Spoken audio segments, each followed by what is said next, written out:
আমরা তাকওয়া বলতে কি বুঝি?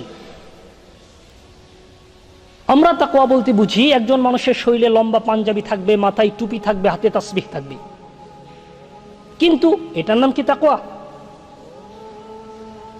সহিহ মুসলিম শরীফের হাদিস পড়ুন, আল্লাহর নবী বলেন আত-তাকওয়া হাহুনা, আত-তাকওয়া হাহুনা, আত-তাকওয়া হাহুনা। তাকওয়া এখানে, তাকওয়া এখানে, তাকওয়া এখানে।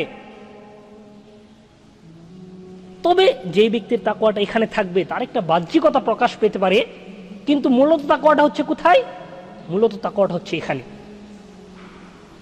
তাই আমরা যদি আপনাদেরকে তাকওয়া বোঝাতে চাই তাহলে বলবো যে ধরুন দুইজন বন্ধু রাত্রিতে এক বিছানায় শয়ন করলো, যখন ফজরের আজান হলো একজন বন্ধু সে বিছানায় শুয়ে রইল, আরেক বন্ধু সালাত আদায়ের জন্য মসজিদে চলে গেল, এটার নাম হচ্ছে তাকওয়া। তাকওয়ার উদাহরণ হচ্ছে ওই দুই অফিসার যাদের নিকট ঘুষের টাকা আসবে, একজন ঘুষ গ্রহণ করে অবৈধ কাজ করবে, আরেকজন বলবে ইন্নী আখাফুল্লাহ, আমি আল্লাহকে ভয় করি, এটার নাম হচ্ছে তাকওয়া। তাকওয়ার দৃষ্টান্ত হচ্ছে ওই দুই নেতা যাদের নিকট সরকারের পক্ষ থেকে অনুদান আসবে, একজন এই অনুদান গ্রহণ করে সেটা তার দলীয় লোকদের নিকট হস্তান্তর করবে, আরেকজন দল মত নির্বিশেষে এলাকার দুস্থ দরিদ্রদের মধ্যে ত্রাণ বিতরণ করবে, এটার নামই হচ্ছে তাকওয়া।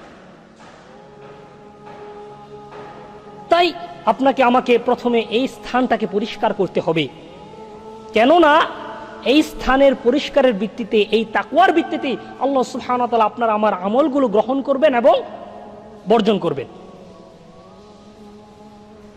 সূরা হজের 37 নং আয়াতে আল্লাহ সুবহানাহু ওয়া তাআলা বলেন লা ইয়ানালাল্লাহু লুহুমুহা ওয়ালা দিমাউহা ওয়ালাকিন ইয়ানালুহু তাকওয়া মিনকুম। তোমাদের কুরবানির পশুর গোশত এবং রক্ত কখনোই আল্লাহ সুবহানাহু ওয়া তাআলার নিকট পৌঁছে না, ওয়ালাকিন ইয়ানালুহু তাকওয়া মিনকুম, বরং আল্লাহ সুবহানাহু ওয়া তাআলার নিকট পৌঁছে তোমাদের তাকওয়া। সহিহ মুসলিম শরীফে এসেছে আল্লাহর নবী বলেন ইন্নাল্লাহা তাআলা লা ইয়ানজুরু ইলা আজসামিকুম ওয়ালা ইলা সুওয়ারিকুম ওয়ালাকিন ইয়ানজুরু ইলা কুলুবিকুম ওয়া আমালিকুম। নিশ্চয় আল্লাহ সুবহানাহু ওয়া তাআলা ভ্রুক্ষেপ করবেন না তোমাদের শরীর স্বাস্থ্যের প্রতি, তোমাদের চেহারার প্রতি, ওয়ালাকিন ইয়ানজুরু ইলা কুলুবিকুম ওয়া আমালিকুম, বরং আল্লাহ সুবহানাহু ওয়া তাআলা দেখবেন, তাকাবেন তোমাদের অন্তরগুলো, তোমাদের আমলগুলোর দিকে। তাই আল্লাহ সুবহানাহু ওয়া তাআলার নিকট আপনার আমার মর্যাদা কখনোই খুব বেশি টাকা পয়সায় নয়, উঁচু বংশ নিচু বংশ নয়, নেতৃত্বের যোগ্যতা ক্ষমতার দাপট নয়। আল্লাহ সুবহানাহু ওয়া তাআলার নিকট আপনার আমার মর্যাদা হচ্ছে কি? তাকওয়া। সূরা হুজরাত আয়াত নং 13, ইন্না আকরামাকুম ইনদাল্লাহি আতকাকুম, নিশ্চয় আল্লাহ সুবহানাহু ওয়া তাআলার নিকট তোমাদের মধ্যে সবচেয়ে মর্যাদা সম্পন্ন ব্যক্তি হচ্ছে তোমাদের মধ্যে যার তাকওয়া বেশি। সহিহ বুখারী মুসলিমে এসেছে আল্লাহর নবীকে প্রশ্ন করা হলো মান আকরামান নাস, মানুষের মধ্যে কার মর্যাদা সবচেয়ে বেশি? ক্বালা আতকাহুম, তখন আল্লাহর নবী উত্তর দিলেন যে মানুষদের মধ্যে যার তাকওয়া বেশি। তাই একজন মুসলিম হিসাবে আপনাকে আমাকে পূর্ণ তাকওয়া অবলম্বন করতে হবে, কেননা তাকওয়া এমনই একটি গুণ, তাকওয়া এমনই একটি গুণ, তাকওয়া এমনই একটি গুণ, যে ব্যক্তির মধ্যে তাকওয়া থাকবে সে সত্যকে আঁকড়ে ধরবে এবং মিথ্যাকে প্রত্যাখ্যান করবে। কিন্তু যার মধ্যে এই তাকওয়া থাকবে না সে সত্য মিথ্যার মধ্যে পার্থক্য করতে পারবে না।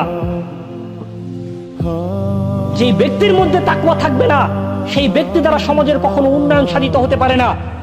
যে বুদ্ধিজীবীর তাকওয়া থাকবে না সেই বুদ্ধিজীবীর বুদ্ধি দিয়ে সমাজ কখনো উন্নত শিখরে পৌঁছতে পারে না।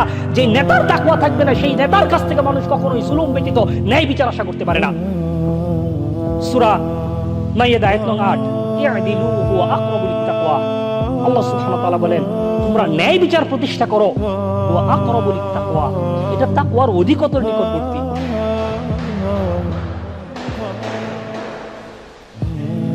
সূরা হুজরাতের 10 নং আয়াতে আল্লাহ সুবহানাহু ওয়া তাআলা বলেন ইন্নামাল মুমিনুনা ইখওয়া ফাসলিহু বাইনা আখাওয়াইকুম, মুমিনরা তো পরস্পর ভাই ভাই, ফাসলিহু বাইনা আখাওয়াইকুম, সুতরাং তোমরা তোমাদের ভাইদের মধ্যে ইসলাহ করে দাও, সংশোধন করে দাও, সমঝোতা করে দাও।